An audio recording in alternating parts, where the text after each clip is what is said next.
It is finally here. Still got crack. Yeah. I don't know how much it weighs, but I'm gonna be honest. This thing is like you see the separation. I'm not even flexing. I'm literally just trying to hold it up. Now I'm flexing. Anyway, this is 5 pounds. Okay, I didn't know it was that much. So I held off on a lot, not a lot, but like a decent amount of young LA drops the past few weeks because I wanted to save money.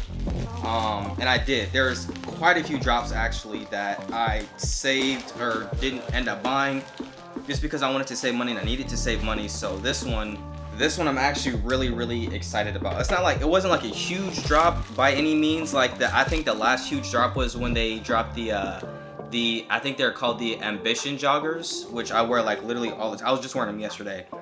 But this one, there was a lot of stuff that dropped. So they dropped the socks. It was a 4-pack of socks. So they have just the regular like black socks right here. These are the off-white socks, which is actually really dope. I've never seen these type of socks before that are off-white. Some all black ones, all white ones like the Nike high tops, and then black with the purple up top right there. So I'm really excited for these, just to see the type of quality that they have. Just from touching them, they feel really nice. Other thing that I got was a bunch of, not a bunch, but I got 3 pairs of shorts because my legs are getting so big now. This isn't even me trying to flex, pun intended. My legs are getting so big that the small shorts are not fitting me anymore. They literally feel like spandex and they ride up pretty high and it's kind of uncomfortable. So I got 3 pairs of their, I think it's B2 of their perfect shorts. So these are the off-white right here. They're actually similar to these. They're the same color basically. It's kind of hard to tell, but they're basically the same color. That's pair number 1. These are the ones that I'm really excited. I don't know how I triggered Siri. These are the ones that I'm really excited about. These are the perfect shorts, but in red. Like a nice fashion statement, you know, something very... Why can I not formulate the words? Anyway, really excited about those. Are these just black? Oh, my bad. These are gray. So I already have a pair of gray shorts, but I wanted to get these just because a lot of the time I want to wear gray twice. So perfect shorts, but in gray. Nothing too crazy. And these actually sold out on the store. They're completely sold out right now. I didn't know they were gonna sell it. I didn't think they were gonna be that popular. I'm glad I even got a pair. But these are the perfect, not the perfect tee. These are the flock tees. That's what these are. These are the flock tees. So I got literally every single pair because likewise, I'm starting to run out of shirts because I'm just getting big to where I can't really fit them. So I got these. These are the same material as the other ones that I have. They're like a really nice spandex cotton. They're not like a regular cotton that gets like dingy and after you wash it, it just breaks apart. They're like a nice spandex, like stretchy, nice material. So I literally got all 5 of the colors. That was the Hummingbird signature. This one is the Heaven on Earth shirt, and they have the rolled up sleeves too.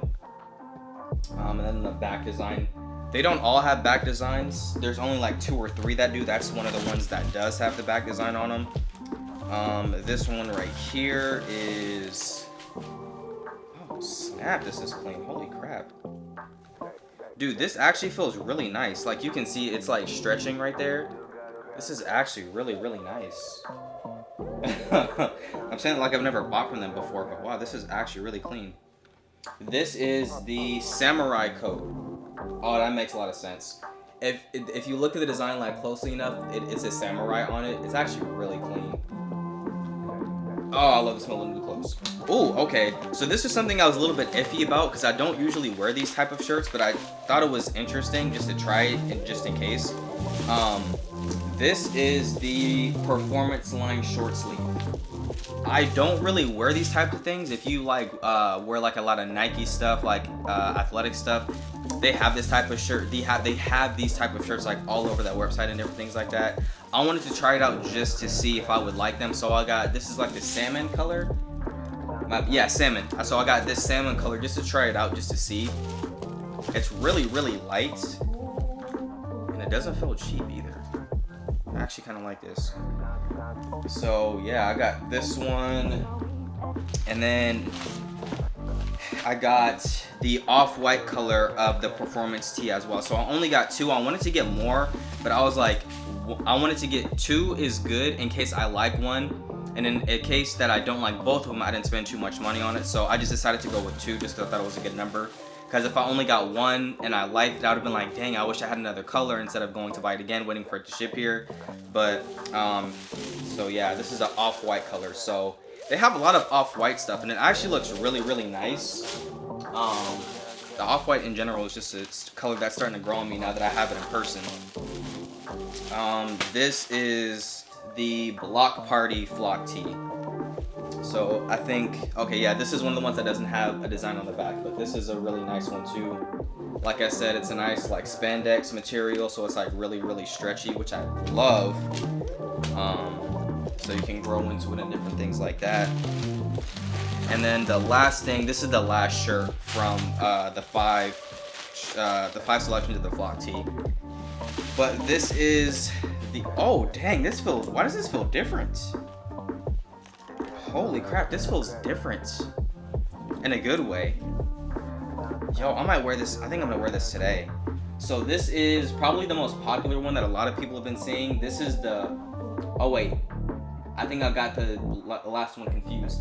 That one is, oh, okay, there's a play on words. So this one is called the Flock Party with an F, because you see like all the birds and stuff like that. The last one was called the Block Party. So there's like a play on words because it looks like birds, so like a flock of birds.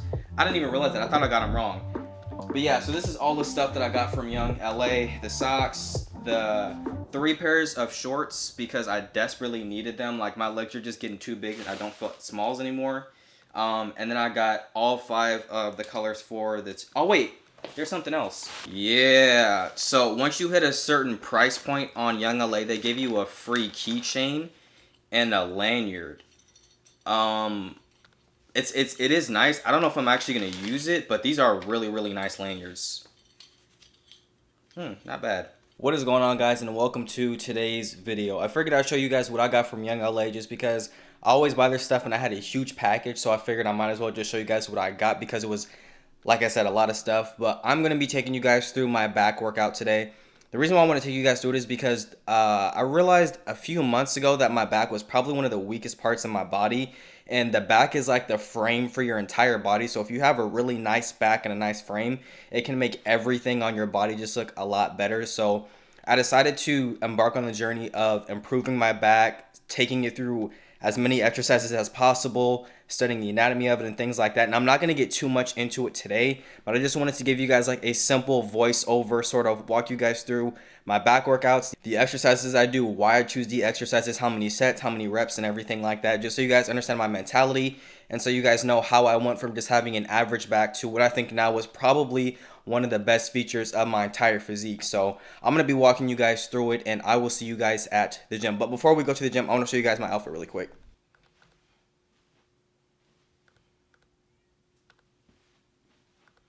Hopefully that was that was bright enough. But I'm wearing the shirt, the samurai shirt. I can't remember exactly what it is. Excuse the dirty room. I have a bunch of stuff, but I have the shorts that I was talking about, and then I'm wearing the socks to go with it. So I got a lot going on. Hopefully you guys can see that, but I'm gonna go ahead and go to the gym, and I'm gonna do a voiceover just because I don't want to talk while I'm there. It'll just be a little bit off. So I'll see you guys at the gym, and let's get into it. So one of the first exercises that I like to do, or it's not really an exercise, is I like to stretch before. This is really good because stretching relaxes the muscles, and I want to be able to execute and have a really good mind to muscle connection to my entire back, so I relax the front part of my body, or the chest and the front shoulder. This is really good to make sure you don't accidentally activate them, or just to maximize the mind and muscle connection in general to your back or whatever exercise you're doing, to just stretch the opposing muscle so that you activate the actual muscle that you really want to connect with that day. So that's why I'm stretching the chest, just to deactivate it before I actually execute all the pull movements. The next thing that I start doing is cable or band pullovers and band face pulls. This is just good to get blood flow into the muscles. It works out your lower lats, your rear delts, your traps, your upper back, and everything like that. And like I said, I do this just to make sure that I get some blood flow and warm up the muscles in general and just get ready for the pull day. And the actual first exercise that I do is the Landmine Rose. And this isn't necessarily the best back exercise. You'll find a lot of YouTube videos that don't like this, but I love this. It's a really good lower lat exercise with a neutral V bar. I really love doing this. I like to start with this just because it helps me gauge the energy that I have for that day. I like to just use this as a gauge. I'll start off with a 25 and then I'll work my way up. And then as I work my way up, it'll let me know how much energy I have, how much weight I can pull, and it lets me know the trajectory of the workout, because I can't just go in and lift 500 pounds every single time I go into the gym. So this is a really good way for me to warm up. I add a 25 each set, and I do around 4 sets or maybe 5 sets, and then the 5th set lets me know exactly where I am in terms of the energy and what I'm going to do for the rest of the workout. One of the biggest mistakes that you can make with the Landmine Rose is using 45s instead of 25s. If you use 45s, the weight is going to be too big and you're not going to be able to get a full contraction, and actually when you touch the weight to your chest, you're not going to be able to fully contract your lat. So I go with 25s and I stack them, and it's a lot easier to feel the full contraction, and like I said, control the weights through the entire range of motion, even on the eccentric. So the next exercise is one of my favorite. It is Dumbbell Rows, and this one for me, I use a little bit of a closer grip, so this works out the upper back, the traps, and a little bit of the lats too. I do this just because I like to get a little bit of upper back work, and one of the common mistakes that you can make with this one is very similar to the Landmine Rose, and that is shrugging, throwing around the weight, standing way too upright, and just overall not controlling the weight. For back, it's really easy to not feel it or to work the wrong part of your back, which sounds weird because there's so many muscles in your back. So you really want to make sure that you're controlling the weight. I like to ease my way down like a Romanian deadlift, set there, and then start moving the weight up and down. I'll pull it right to my belly button and control the weight all the way through the range of motion like we're saying before. I do around 3 sets of this for around 8 to 12 reps. The next exercise is seated cable rows, and I only do like 2 sets of this just because this is a transitioning exercise to hitting my lower back. So I start kind of at the top and slowly start working my way down to the lower back. This is a really good exercise for the underhand that I do to just hit the overall middle back and the lower lats as well. I'm going to be driving the weight or the bar right into my belly button like I was doing for the dumbbell rows, but we're just going to be doing it with this bar right here. This is very common. One of the common mistakes that I've seen people do is actually staying too upright. It's okay to let your shoulders drift forward and can fully contract them back. This actually works out your spinal erectors a little bit, which is really, really good for your core and stabilizing yourself on other movements like the dumbbell rows.